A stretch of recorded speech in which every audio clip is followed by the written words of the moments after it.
Okay, I welcome to Mindfulness for Young Adult session. Actually, we were discussing Hemavata Sutta, which is also coming in the Sutta Nipata. Sutta Nipata is one of the books available in Kuddaka Nikaya, and very interesting suttas are recorded there, collected there. And now we are going through this Hemavata Sutta. Actually, last week we started that and we understood that how two yakkas, one called Satagira and the other one is called Hemavata, they are having a discussion. And how Hemavata is asking various questions and then how Satagira is explaining them, giving various answers. And when this Hemavata didn't have any understanding about the Buddha, so he's asking various questions whether to verify whether he is the real Buddha. And then, of course, this Satagira already has met Buddha and already have faith in him. So he is explaining little by little to Hemavata. Ultimately, they decide to go and meet the Buddha. So, and once he met the Buddha, so they are asking various questions. And now we stopped at that point. So if I recall the last question that they asked, Kisming loko samuppanno, kisming kubbati santhavam. Kissa loko upadaya, kisming loko vihanyati. In what has the world has arisen? Based on what? And in what does it form intimacy? I mean, how the whole world get entangled, how the whole world make various attachments. And having clung to what? Is the world afflicted in regard to what? Now basically, even though we perceive as a whole world, we perceive as Sri Lanka, we perceive as Australia, we perceive as England, we perceive as Earth, we perceive as the whole world, whole universe. Now all these things are with respect to our senses. So we have 6 internal senses: eyes, ears, nose, tongue, body, and then mind, and through which actually we are trying to understand or experience the whole internal and external world. So therefore it's a very much like a transaction between internal sense organs and as well as the external sense objects. So this is what is called world. So according to the Buddha's teaching, according to the Noble Dhamma, so that is how Buddha defines the world. So this internal and external sense bases can be considered as the world, because through which actually we are trying to perceive.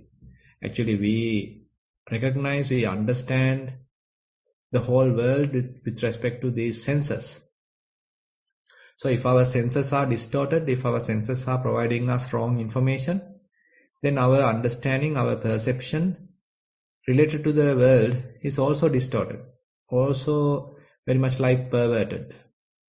So that's why are we living in the same world? So is my world and your world are the same? Is the my perception regarding the world and your perception regarding the world, are these two the same or are they different? Then are we in different worlds? So these are very interesting questions that we can ask. So basically, therefore this world view can vary depending on our conditioning of the mind and our, say, accuracy of our senses. And with respect to our sense experience, we are defining the world. We are experiencing the world. So then Buddha mentioned, Chasu loko samuppanno, chasu kubbati santhavam, channameva upadaya, chasu loko vihanyati. So Buddha mentioned here the 6th world. In the 6th, the world has arisen. So basically these 6 senses, internal sense organs, with respect to that, the world is being very much like perceived. And then with respect to the outside, sights, sounds, smells, tastes, tangibles, and mental objects. And with that, they are maintaining kind of a close intimacy, kind of a strong relationship. And then we actually forget that this kind of a transaction happens, this kind of a process is going on. We forget and we think that I am living, I am an individual, I am a person, I am so and so, and I am in this world, I am at this particular country, I am at this particular place, and I am talking to you. So you are different. So we are two people, we are two groups, we are two nations, we are two countries. So we are putting all these different notions, different conventions into the picture, and we are putting various individual type of I related, mind related, you related, all these linguistic information into the picture. And with respect to all these, and on top of that, we have a lot of cultural conditioning, educational conditioning, social conditioning, religious conditioning also are there. So with that, we are getting a kind of a colorful world, a colored world, conditioned world. So that is our typical understanding of the world. Now Buddha tried to very much like unentangle this whole puzzle. Buddha helps us to very much like look at this whole perception, understanding about our world in a different way. Now further questions are being asked. Katamantang upadanang yatta loko vihanyati. Niyanang puchito bruhi katan dukkha pamunchati. Now another question is asked. What is it that clinging in which the world is afflicted? So what's they are going to cling? What they are going to clung to? And so how we are being opened up? Niyanam puchito bruhi. So I am asking how we are going to release, how we are going to open ourselves. How is one is released from the suffering? Because very much like we are being trapped, we are being imprisoned. So how are we going to be released from this prison? So is there any way of release? Now then Buddha mentioned, Panchakama guna loke mano chattha pavedita etta chandang virajetva evam dukkha pamucchati. Now to what we are going to attach, to what we are going to clung to, are those 5 sense cords, sensual pleasures, sight, sound, smells, tastes, tangibles. So they are the most prominent, primordial kind of pleasures we have, and we are being bound to that, we are being attached to that, we like that, we desire that, we want to possess it. So we are very much like limited to that. So when I am seeing something, when my eyes are focused on something, so my vision is fairly impaired. My vision is fairly narrowed, fairly limited to what I see. So then I can't see something else because my vision, my sight is very much limited to what I am seeing. So when I am hearing something, so that is my perception, that is my experience. As a result of that, my whole other understanding might be kind of hindered. So likewise, when these senses are working, so they capture our attention, they limit our attention, they focus our attention, and they inhibit the other senses. So that whatever the current prominent experience become our main thing, and all the other things, all the other experiences become very much like subsided. So in a way, what we are experiencing is very much like a partial experience. So Buddha mentioned here, Panchakama gunaloke mano chattha pavedita. 5 strands of sensual pleasure, with mind as 6th, are declared in the world, having removed desire for these.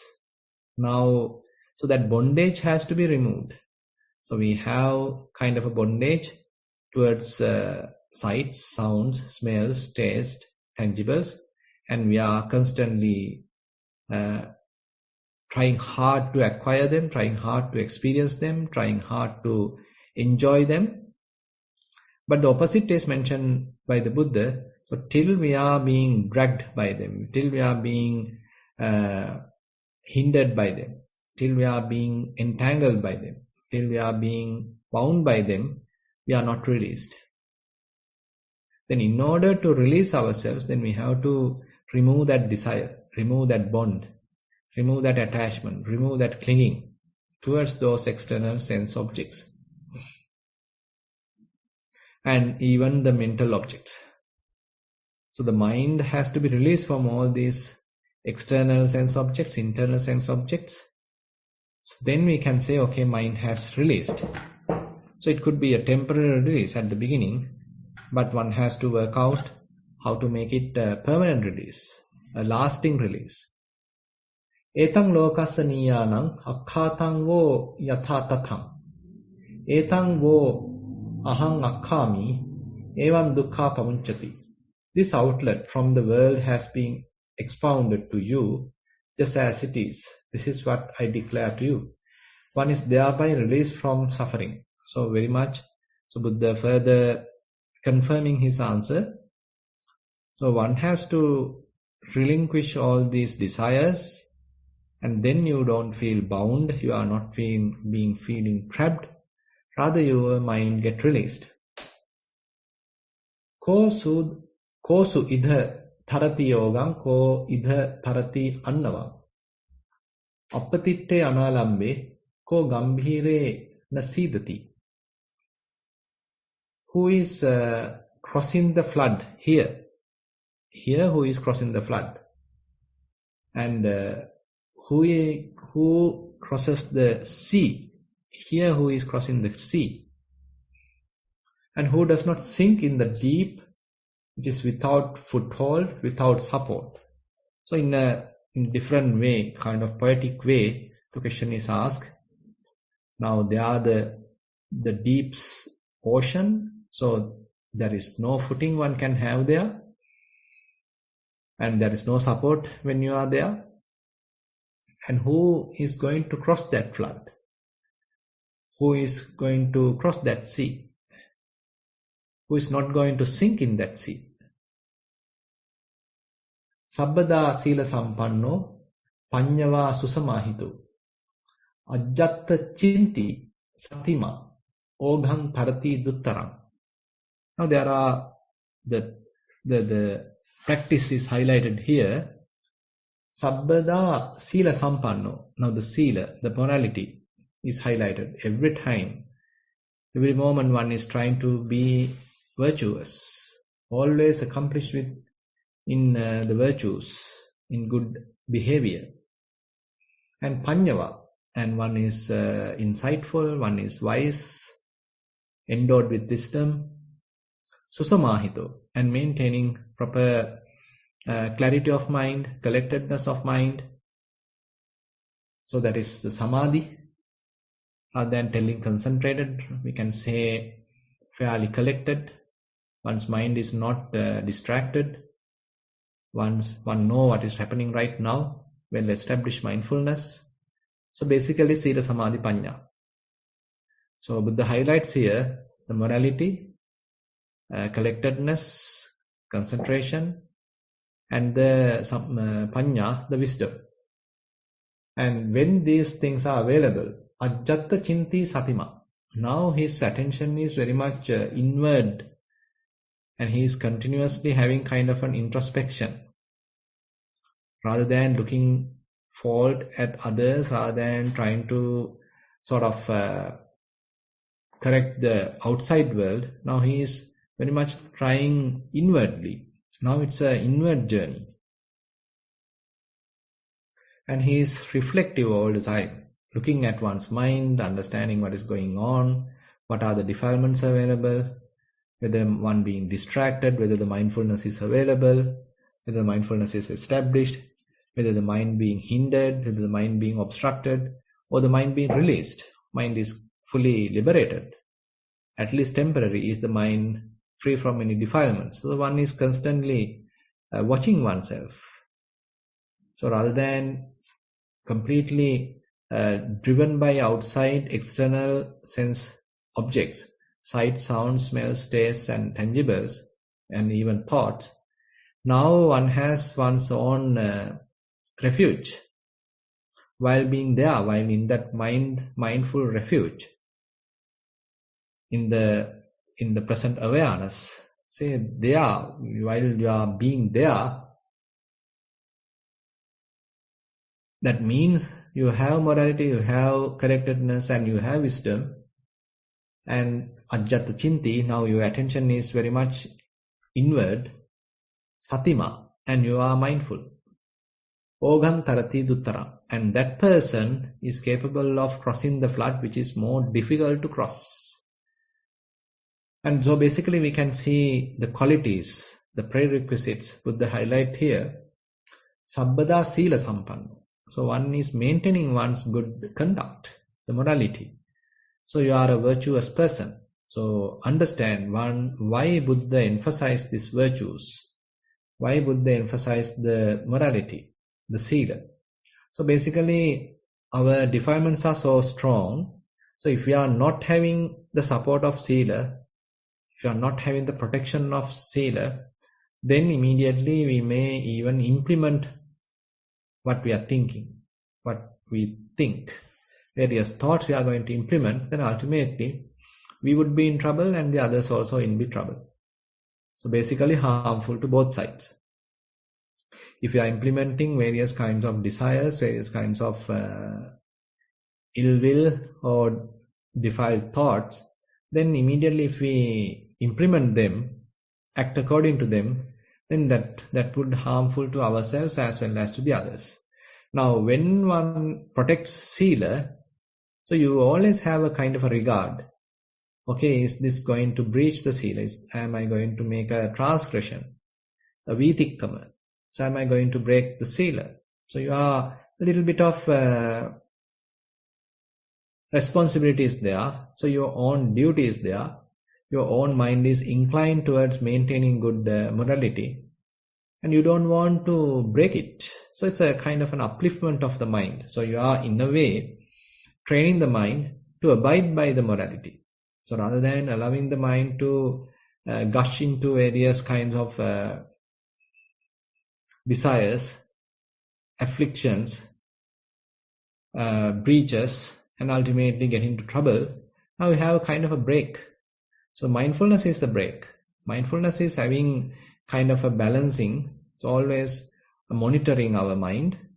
And whenever desires are there, whenever various defilements are there, rather than immediately being victimized to them, now you have a kind of a break to apply and then look back and see what is going on. So satima, the mindfulness is there. And that person can cross the flood. Virato kama sanyaya sabba sanyojanatiko nandi bhava parikkino. So gambhire na sidati. Now, so here the gambhire means the flood, we can say the defilements. So defilements are very much like a flood. And so we being constantly being deluded by them, we are being affected by them, we are being trapped in them, we are being driven by various floods of defilements. Now who is going to escape from that? Who is not going to sink in that? And virato kama sanyaya. Now if we consider our mind, now suppose that one is constantly practicing, one is continuing the mindfulness practice, developing chittanupassana, developing dhammanupassana, trying hard to maintain a pure mind with established mindfulness, and later one may slowly start recognizing unestablished mind or unestablished kind of awareness. So the mindfulness is not established at anywhere, at any object. Now the mind is temporarily released. So when one is capable of recognizing this released state of mind, and now if you look at the state of the mind, clarity of the mind, so you probably can understand, okay, mind is free from any sanya, any kinds of stains. It is not colored by anything. Stains are free. No stains in the mind. So mind has the clarity, kind of a luminosity, kind of a transparency is there in the mind. So very much like we were looking at blinkers, looking through some colored glasses, but now that glass being removed. Now we can see through. Now we can see properly. Now we can see correctly. So likewise, when the mind is hindered, when the mind is colored, when the mind is conditioned, when the mind is trapped in various perceptions, various thoughts, various mental images, name and form, so then actually we are not released. Mind is not released. Mind is trapped. Mind is captured. Mind is hindered. Mind is trapped. So as one practices Dhamma, so time to time one encounter this release state of mind and assume that you are encouraging that, maintaining that. And then Buddha mentioned, so the Kama Chanya is not there. So various images, mental images are not crowded in the mind. Some Sabba Sanyojana Tigo. So all the fetters are being overcome. So you are very much aware of various thoughts, defilements arising in the mind, and you are trying hard to avoid any kind of defilements. Trying to avoid any kind of bewilderment by defilements. Overwhelming type of defilements. So you are there, okay, defilements are there, let me free from them. Let me avoid them being inflicted in my mind. So you are maintaining kind of a opposite direction, opposite force. Rather than being victimized to defilements, now you are trying to be released from defilements. Nandi bhava parikkino. So all these, therefore, the defilement-based delight is now fairly destroyed. And so you being born to something, attached to something, clung to something, and then being born to that, you are trying to be in delight with that. So that kind of a very artificial type of delight, artificial kind of bhava, existence, becoming, is now slowly abandoned. Probably you can remember in Patissamuppada, Buddha mentioned upadana paccaya baho. So when we are bound to something, when we are trapped into something, when we are attached to something, when we are clung to something, as a result of that, we are being born to something. We are being born to a different world. So we are no more in the present moment. We are no more in the ordinary state. We are in an artificial state. We are in a mind-made state. We are in a conditioned state. So that is the birth. Now that being eradicated. So as one is continuing, so you are minimizing that kind of a artificial becoming process. So you are trying to keep the mind released, unattached, without grasping. So without grasping, you can't have that kind of an artificial becoming, that kind of artificial birth, mind-made state. So that preparation process, that construction process is now being fairly abandoned. So mind remains in the ordinary. Just be. Just experience. Just be in the present moment. Just released in the present moment. So gambhirena sidati. So that person does not sunk in the defilements. Sunk in the deep sea. The sea or flood of defilements. Because in order to sunk in the defilements, you need to attach to them, you got to deluded by them, you got to overwhelmed by them, you need to grasp them. You being a victim of them. Then only you being sunk. But here, Buddha explained, okay, that person who is mindful, who is introspective, and who is with virtues, who is with proper clarity of mind, and again who is with wisdom. So that person is free from this kind of becoming process. So he is maintaining the clarity of the mind.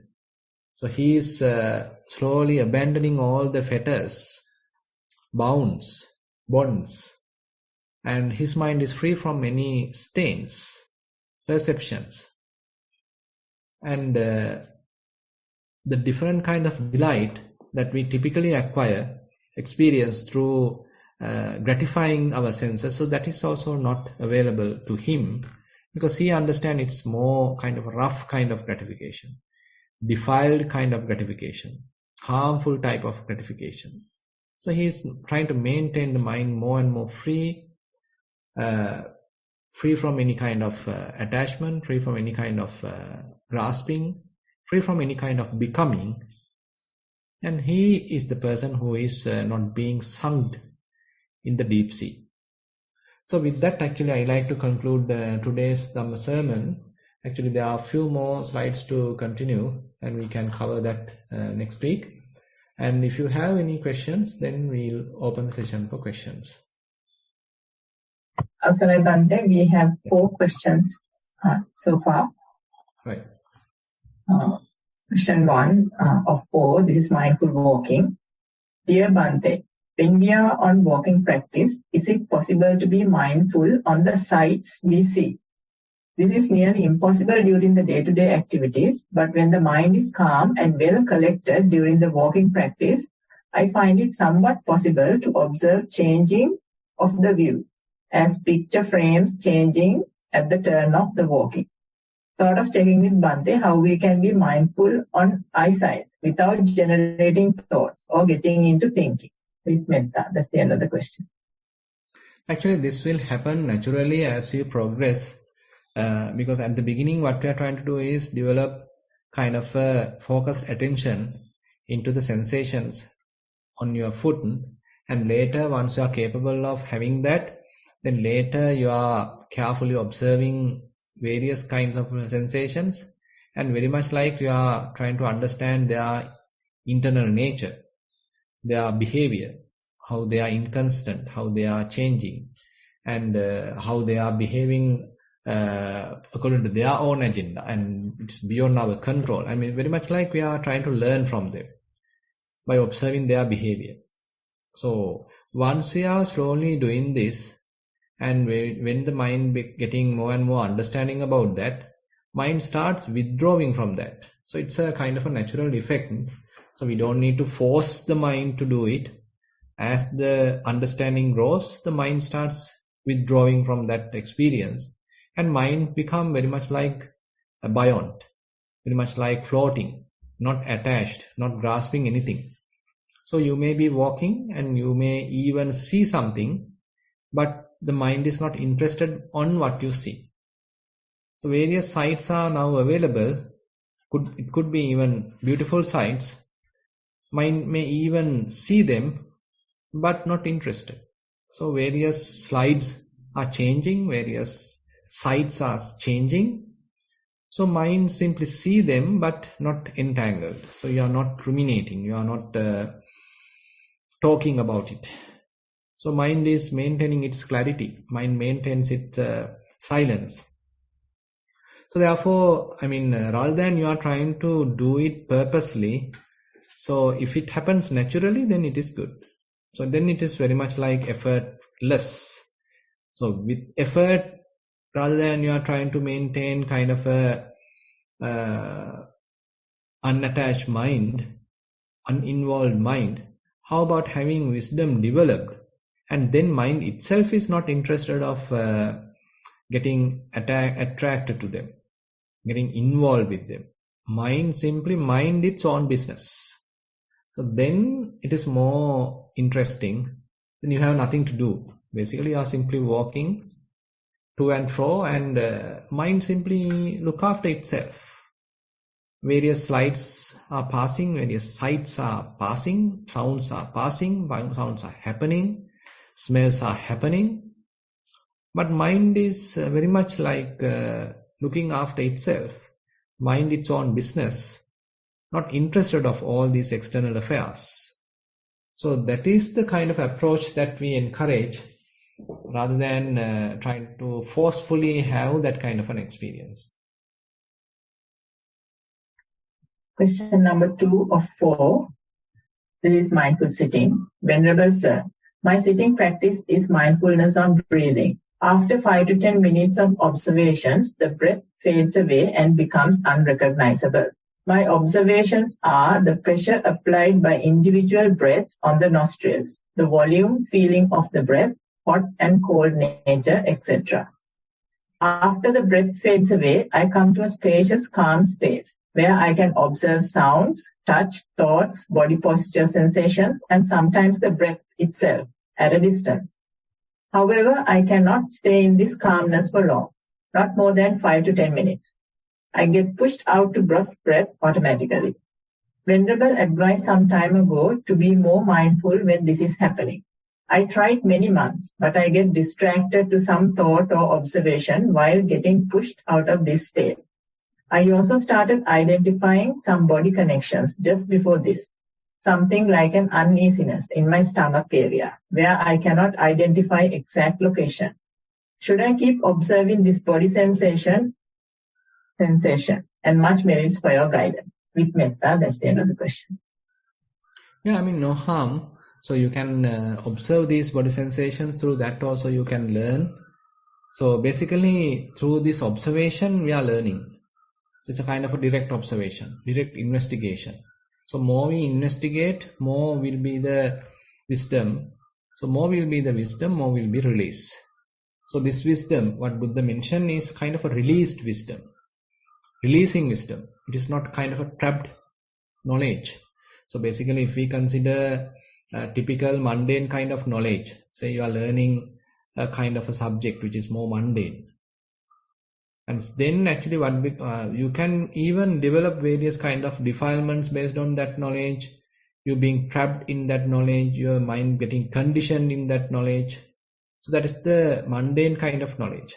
But here we are maintaining mindfulness, we are keeping our attention onto various phenomena and allow them to behave as they like, and through that we are learning, and that wisdom is kind of a releasing kind of wisdom. It actually fulfilled, complete, based on the release. That's why say Buddha again and again mentioned Viveka Nisitang, Viraga Nisitang, Nirodha Nisitang, Vassagga Parinaming. Vassagga Parinaming means, so the culmination or the crux of that wisdom is the release. So the completeness happens when the mind gets released. So therefore I feel you can observe them, no harm. See whether more the observation, more will be the frequency of mind released. So then you can say, okay, I'm learning, mind is very much like developing. As a result of that, I am more and more experienced in this release state. And once the mind is released, I can maintain that for a long time. So likewise, these are the indicators telling us, okay, I'm progressing. Yeah, back to you, Jamila. Question number 3 of 5, this general question. Dear Bhante, thank you for this wonderful program which helped us to build a gradual mindfulness practice. After a few years, we really see the benefits of developing mindfulness in life and how it enhances our focus and gratitude towards everything. Bhante often talks about when the practice builds momentum, one naturally gets disenchantment and dispassion towards worldly things. Does that mean initial awakeness, alertness and gladness on everything fades away and one becomes passive? Appreciate your explanation. With metta, that's the end of the question. Yeah, interesting question. Actually, so this is something that we can argue. Are we becoming more passive? So one can argue like that. So we can't say really we being passive. We can say we are not unnecessarily interfere. Because what happens is we interfere even to others' affairs. We don't know how to mind our own business. We interfere even to others' affairs unnecessarily and get into trouble. Now with the practice, actually then we understand to mind our own business. So not interfering with everything, to more very much like preferring seclusion, preferring kind of satisfaction. So satisfaction in the sense you are being alone, but you feel satisfied. You're being alone, you feel happy, you feel contented. So this is a kind of attitude change happens. So we can't say then it is kind of a passivity. So it is not that we ignore everything and we allow everything to happen as it likes and we don't bother, maintain kind of a indifference. That is going to another extreme. That also can happen, but it's a like kind of an extreme. So that is why some kind of balance is required. So how are we maintaining kind of a balance? So when are we deciding when to interfere, when I need to react, when I need to act, rather than saying react, when I need to act? So when I need to be silent, when I need to mind my own business, look after myself, being alone, not interfering. So this is a kind of a critical question, critical decision. And I feel more and more we being mindful. So the mindfulness will tell us, okay, now is the time to act. And now is the time to calm down. You better not get into picture, you better not talk, you better not act. You just look after yourself. Okay, now you better act, you better interfere, you better tell, you better talk. Now is the time for you to comment. So likewise, so we may start acting not based on impulse, not based on defilements, but based on the proper occasion. So it is not impulsive kind of action now we are taking. Rather, you can step back and watch the situation without any kind of passionate involvement, impulsive involvement. But when it is necessary, you can act also. So therefore, we can't say it is complete passivity. But for the others, they can interpret like you are now passive, because we also were very much interfering with others' affairs and we are overreacting, impulsively reacting. So this was our typical behavior some time back. Now when we start changing ourselves, so others may even hint us, even sort of criticize us, telling now you are passive.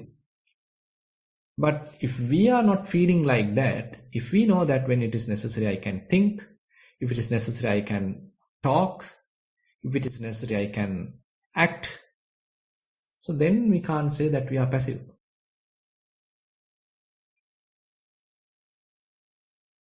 Question number 4 of 6. This is again a general question. Dear Bhante, last time in Q&A you explained about what is Manasikara. Yoniso Manasikara. Yoniso Manasikara is something we see again and again in many suttas. How do you link and apply Yoniso Manasikara or wise reflection, as I understood, into our practice? As I understood, this is not related to the reflection reports we do in Q&A, but something immediately when we do mindful observation. Is that correct, Bhante? Much merits for your valuable insight. That's the end of the question. Yeah, I mean, it's fairly correct, because Yoniso Manasikara has to be very much like inculcated to the practice. So, I mean, that is why we are very much like putting seeds of that through Sampajanya. Now, say for example, when we are observing breath, so at the beginning, the Buddha's instruction is just be aware of the breath. Be aware of in-breath, be aware of out-breath. Sato asa sati, sato passa sati. Now, Buddha mentioned the second state, Digang vasa santo, digang asasamiti pajanati, rasang vasa santo, rasang asasamiti pajanati. So this pajanati is a term more related to the wisdom. So now you are trying to see the characteristics of the breath. So breath being a very subtle phenomena, knowing its characteristics require very, very subtle analysis in a way. It is not kind of analysis based on thinking, rather it's a subtle analysis based on silent observation. Now that silent observation, that silent analysis, that silent investigation is something promoted towards the Yoniso Manasikara. Now you are deeply looking at, you are carefully looking at, investigating carefully. So that is the Yoniso Manasikara. Now we are putting our mind into action, training our mind to do it. And later this training will be helpful to apply that kind of an approach to many different other places as well. Now it won't be limited to the practice. Now when we are training our mind to look at breath in this way, to understand its subtle characteristics, so that training being used at any other place as well. Assume that you are now facing a kind of a problem, say family problem. So rather than simply looking at the surface value, you can think little deeply, what are the real causes for this problem to happen? So now you are trying to find out the roots. You are trying to find out the causes rather than trying to give a remedy to the symptoms. So recognizing the roots, recognizing the causes. So these are the essence of the Yoniso Manasikara, where rather than we limiting ourselves to the symptoms or the outside appearance, now we are trying to look deeply, finding out the roots, finding out the causes. So that is the Yoniso Manasikara. We are being now actually training ourselves during the meditation.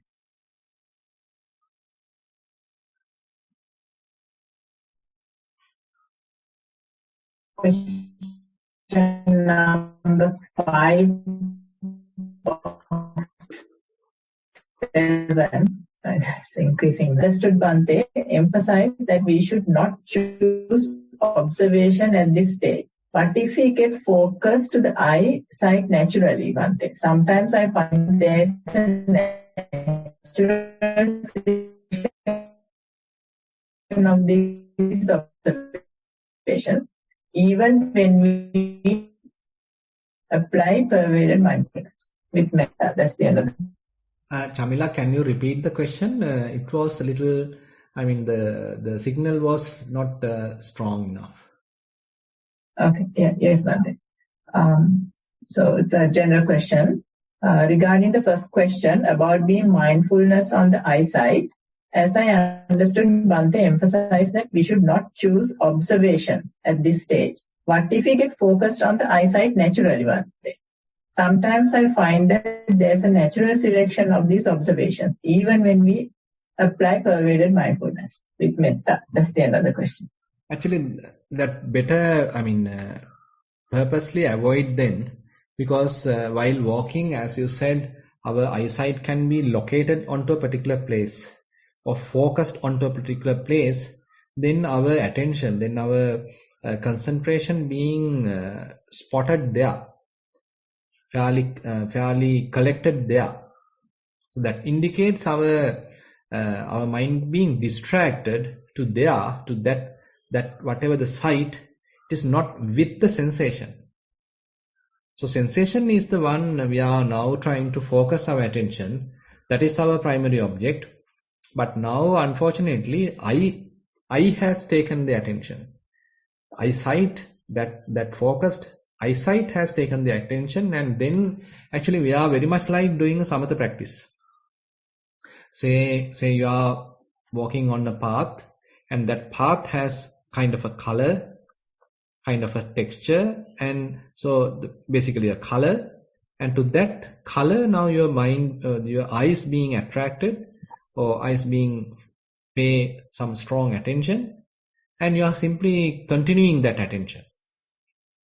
So through the eyes, actually we can't really recognize the direct kind of a change on that kind of a situation, because it's constantly available as it is. So, but the change can be perceived through the body. So our foot is touching the ground. Through the foot, we can recognize the change. Sensations are happening. Touching feeling, touching sensation happens. It changes and it disappears. So all these experiences, various phenomena, we are now trying to experience through the body, not through the eyes.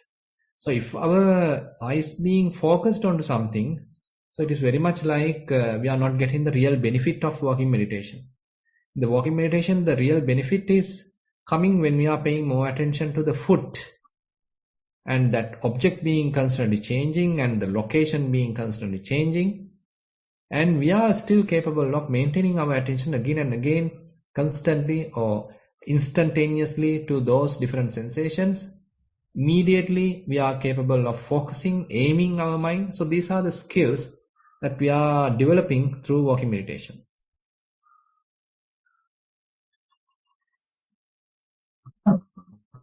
Question number 6 of 7 is a general question. Bhante, regarding mind your own business, does that mean when one realizes Dhamma, everything is left to what it is, governed by Kamma? That is the another question. That is why, I think that also depends. So say someone is asking your help. So does that mean that you turn your self and say, I'm not going to help, this is your karma? So I think it is not the point. So we can't say that everything is karma, and if the opportunity is there for us to help, if the opportunity is there for us to interact properly, wisely, so that is actually the indifference. So when one has fairly developed in Dhamma, so his mind may be naturally resting with the Brahma Viharas, Metta, Mudita, Karuna, Upekka. So he doesn't need to say purposely develop them. So it is very much like the default nature of the mind. Say for example, now Venerable Sariputta. Now he had a student who is very unfortunate. He's called Lomasa or Loma, can't remember. So that student is quite unfortunate because of some past action, past karma, and whenever he go to alms round, so he don't get any food. So most of the days he is actually keeping empty himself. So he's hungry. So there is no enough food for him. So but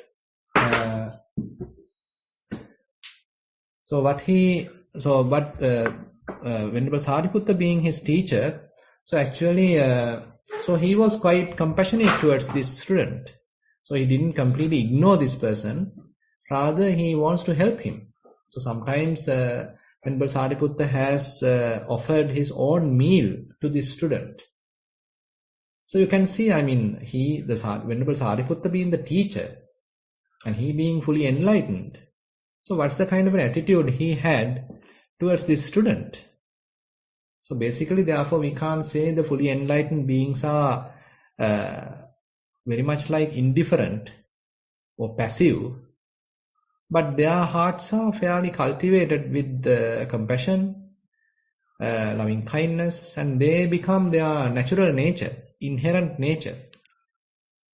It doesn't mean that they interact emotionally, interact immediately and unnecessarily.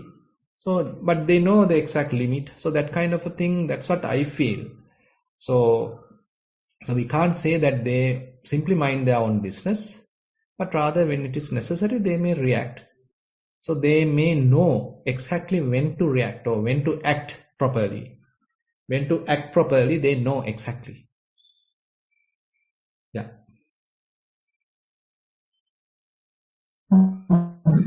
Question number 7 of 7. This is a general question. Dear Bhante, what is radical acceptance you mentioned in the guided sitting today? appreciate your kind explanation. With metta, that's the end of the question. Yeah, actually there's a very beautiful book written by Dr. Tara Brach. So her book is named as Radical Acceptance. So basically what we do is very much like partial acceptance. We want only the preferred ones, we want only the desired, pleasurable ones, and we want to get rid of all the undesirable, unliked, painful ones. So then what we accept is only the likable ones, only the beautiful ones, and we all discard the other ones. So this is the typical kind of filtering process happens in our mind. So we have kind of a framework. So what fulfills that framework, what satisfied that framework, we only accept. Everything else we are trying to discard. Everything else we are trying to push away. But in the typical the proper mindfulness process, so we open up ourselves. We are ready to accept everything. So there is no any kind of preference. So assume that you are simply listening to various sounds. And when you are simply listening to various sounds, so can you only selectively listen? So that is what we are trying to do. Say someone is making a noise, someone is blaming, then you are closing your ears so that you can't listen to that, you can't hear it. But in the mindfulness practice, say when you are doing mindful listening, you got to open yourself even to listen everything. Either it could be pleasurable, either it could be little painful, blame or praise. You are trying to be equanimous to both. So that is kind of a radical acceptance. So whatever things happening, you are ready to accept. You are very much like courageous to accept, courageous to receive. It is not you are having kind of a very narrowed kind of acceptance. Rather, you have a very broad kind of acceptance. You can accept anything. You can accept the way it is. So you are developing that kind of an attitude, courageful attitude through the radical acceptance. So that is what I meant by radical acceptance. Okay, that's the last question we had. So we have a lot of questions today, so we will wrap up the program now. I would first like to thank Bhante for his valuable time and his guidance. Also share the merits with the organizers and all beings, both seen and unseen, who enable this program. I would also like to thank and pass the merits to participants for joining the program today, for practicing and sharing their questions. Thero Saranai. Sadhu, sadhu, sadhu. Yeah, Thero Saranai.